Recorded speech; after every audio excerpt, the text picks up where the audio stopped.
The storm hit without warning. Wind howled through the empty market, scattering papers across cracked pavement. A single light flickered above a metal stall, its glow cutting through rain and rust.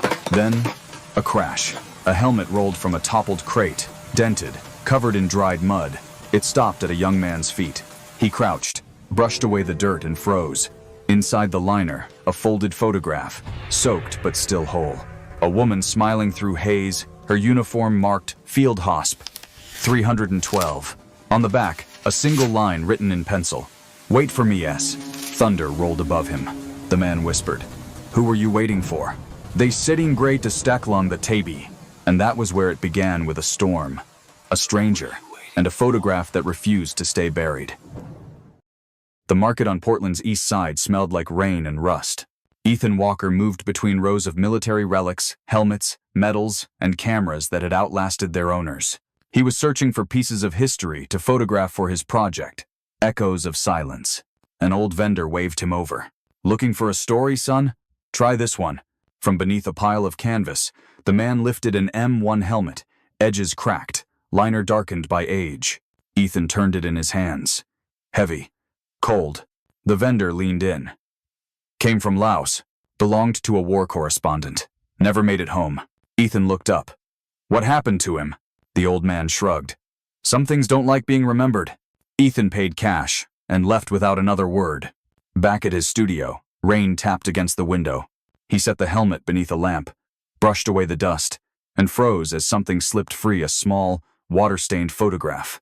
A nurse, mid-20s, blonde hair tucked behind her ear, smiling at someone just off camera.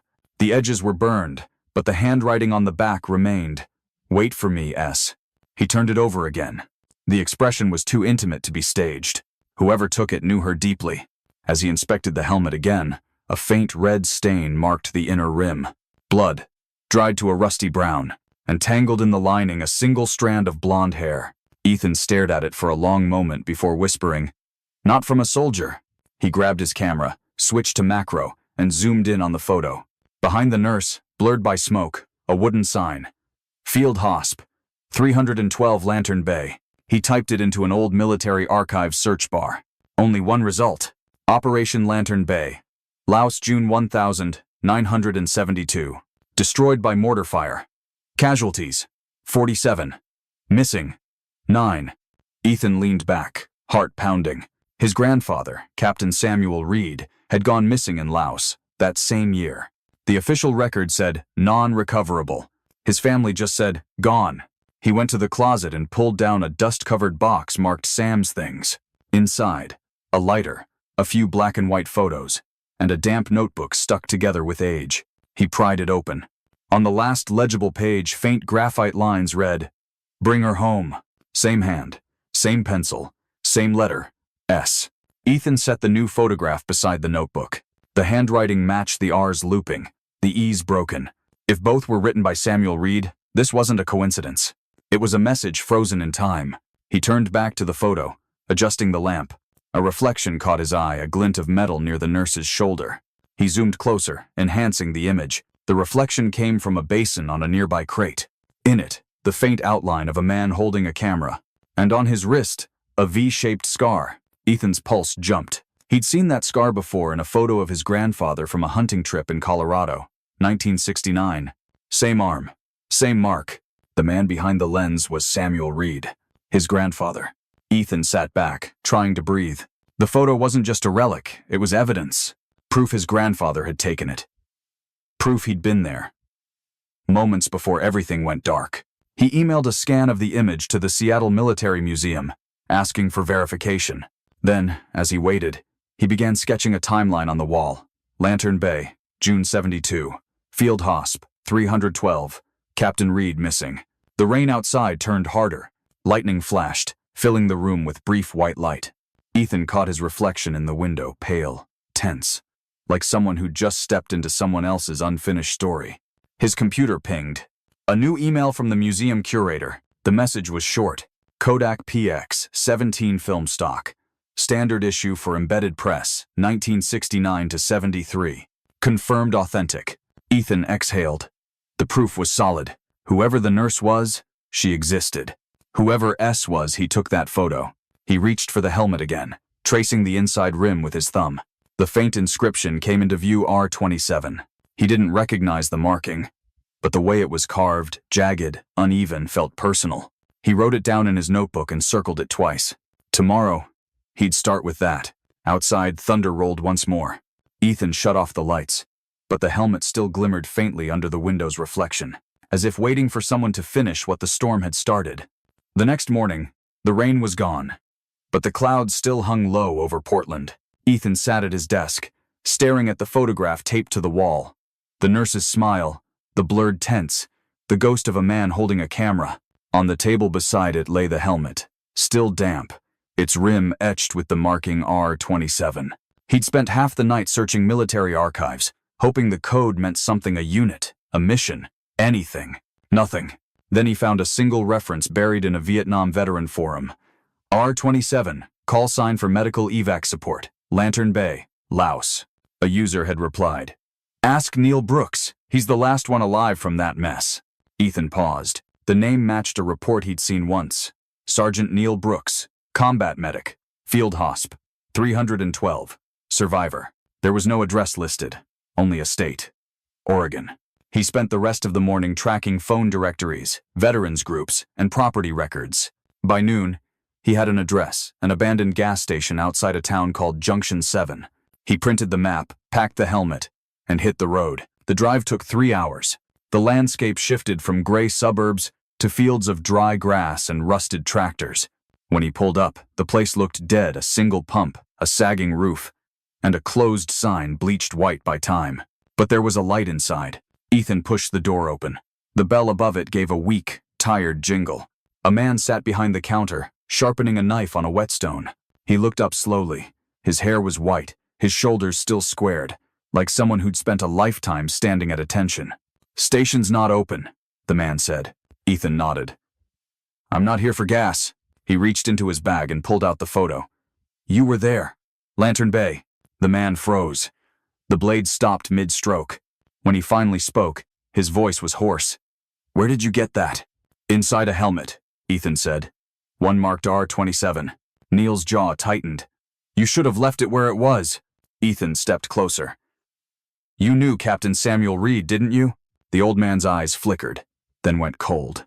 That name's buried for a reason. He stood, grabbed his jacket, and moved toward the door. Ethan followed. He was my grandfather. The words stopped him cold. Neil's shoulders sagged. For a long moment, neither spoke. Finally, the old man said quietly, Then you've come for ghosts. They sat at a table in the back office. The room smelled of oil and coffee that hadn't been fresh in years. Neil poured 2 cups, his hands shaking slightly. It was June, 1972, he said. The hospital got hit just after dawn. Mortars. Screaming. The sky went red before the sun was even up.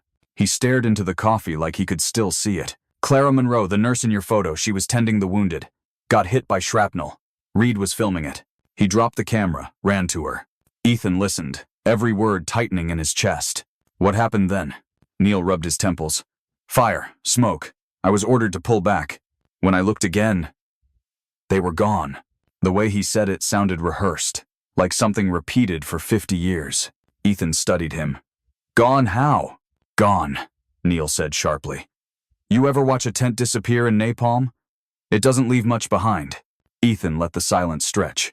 He reached into his bag, placed the helmet on the table, and turned it so the mark inside caught the light. Neil's hand twitched. I found it in a market, Ethan said. The vendor said it came from Laos. Neil leaned closer, his expression breaking. That mark. I carved it. I didn't think anyone would ever see it again. Why carve it? Ethan asked. The old man didn't answer right away. Then he whispered, Because I needed to remember what I left there. Ethan felt a chill. You said you didn't find him, he pressed. Did you? Neil's eyes met his, full of exhaustion. I found his helmet. That's all. He stood and walked to a shelf cluttered with maps and tools. He pulled down a folded piece of paper, a topographic map, yellowed with age. Lantern Bay, he said, tapping a red circle drawn in faded ink. That's where it ended. Ethan reached for the map, but Neil held it back. Listen, son, that place isn't for the living. I went back once. After the war. The air there feels wrong, heavy. like the ground still remembers. Ethan said quietly. I need to know what happened to him. Neil looked away. You think it'll bring you peace? It won't. It'll just trade one ghost for another. Maybe. But at least I'll know which ghost is mine. The old man stared at him for a long time, then finally let go of the map. If you're going, he said, go prepared. Then forget event agent. Forget available. He pointed at a note scribbled in the corner of the paper coordinates and a name. Toma Vang. Local guide. Knows the jungle better than the army ever did. As Ethan folded the map, Neil spoke again. Voice lower now.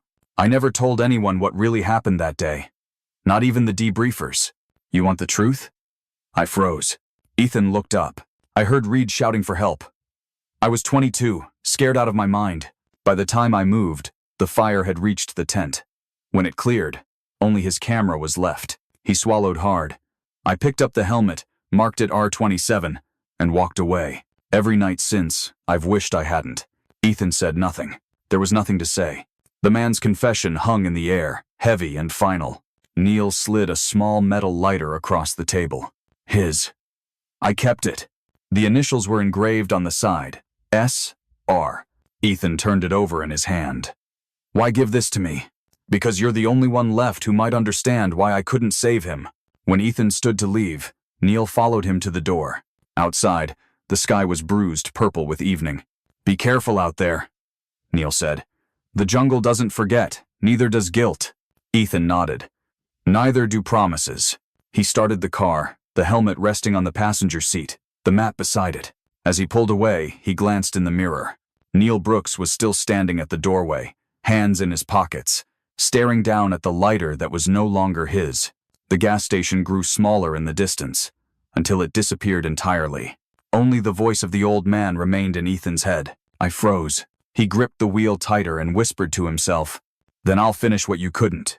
Ahead, the road stretched east toward Laos, toward the truth, and toward the hill that had waited 50 years to be found. The plane touched down in Vientiane just after dawn. The air was thick, heavy, humming with heat and the smell of burnt fuel. Ethan carried only a backpack inside it, the helmet, the map, and his grandfather's lighter. He rented a dusty Land Cruiser from a mechanic who spoke no English and drove east toward Savanaket. The road narrowed with each hour. By midday, the highway faded into dirt paths, lined with palm trees and small huts built on stilts. Children waved. Cows wandered freely. Every mile felt like a journey backward in time. At a roadside cafe, Ethan unfolded Neil's map. The coordinates pointed deep into a forested area labeled Hill 47. A red circle marked Lantern Bay Field Hosp. 312. The same words carved into the photo back home. You go there? The owner asked, noticing the map. Yeah, Ethan said. Do you know this place? The man shook his head. No go. Old bomb's there. Then he called someone from the back, a thin, older Lao man with sharp eyes and a faded army cap. This is Toma Vang, the owner said. He guide you. Toma studied the map quietly. He tapped the red circle once, then looked up. Bad place, he said. But I remember. My father worked there for Americans. I was boy. Ethan nodded. Can you take me? The man thought for a long moment, then shrugged. Tomorrow, early. They left before sunrise. The jungle swallowed the road within minutes. Vines hung like ropes, and the hum of insects filled the silence between them. After 2 hours, Toma stopped and pointed ahead. Here, he said. Lantern Bay. Ethan stepped into a clearing. The ground was uneven, littered with rusted medical trays, broken glass, and pieces of concrete half swallowed by moss. A half-melted sign still clung to a tree. 312 evac area. He took a deep breath and began sweeping the metal detector across the soil. Each beep echoed faintly through the trees. At first, nothing. Then a sharp tone. He knelt, brushed the dirt away, and found a small metal plate. Dog tag. He wiped the grime off with his thumb. Read, S. Press Corps. His pulse jumped. He turned to Toma. He was here. The old man nodded. Then maybe he's still here. Ethan dug deeper. The soil gave way to something round and rusted, a small canister, sealed shut. He pried it open. Inside, wrapped in a torn plastic sleeve, a scrap of paper, faded, water-damaged, but still legible. She made it aboard Mercy 09. Ethan stared at it, his throat tight. Clara had survived. Toma crouched beside him. Mercy ship? Ethan nodded. A hospital convoy. My grandfather must have seen her leave. He turned the note over. On the back, faint pencil lines, initials S.R.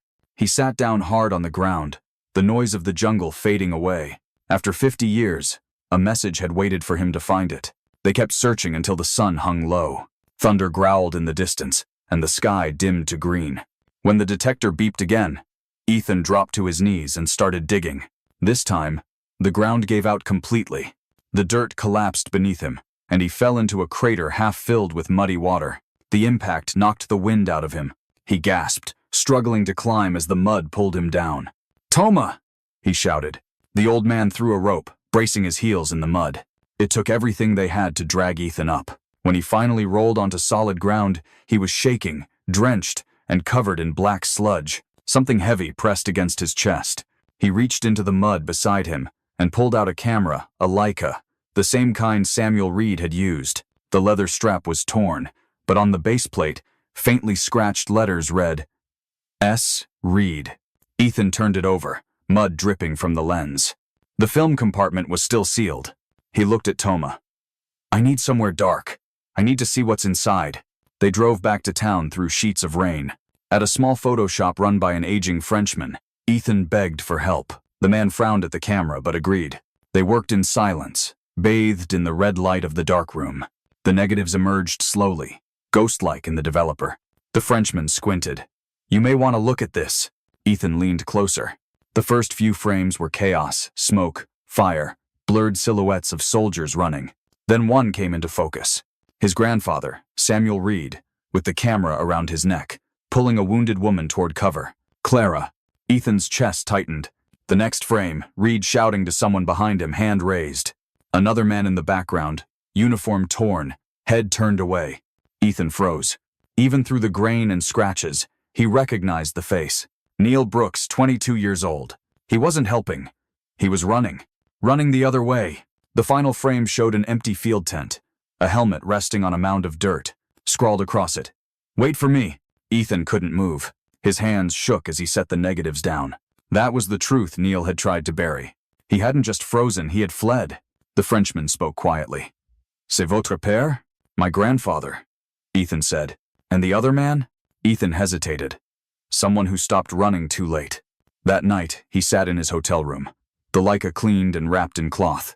He opened his notebook, writing down everything: times, names, coordinates.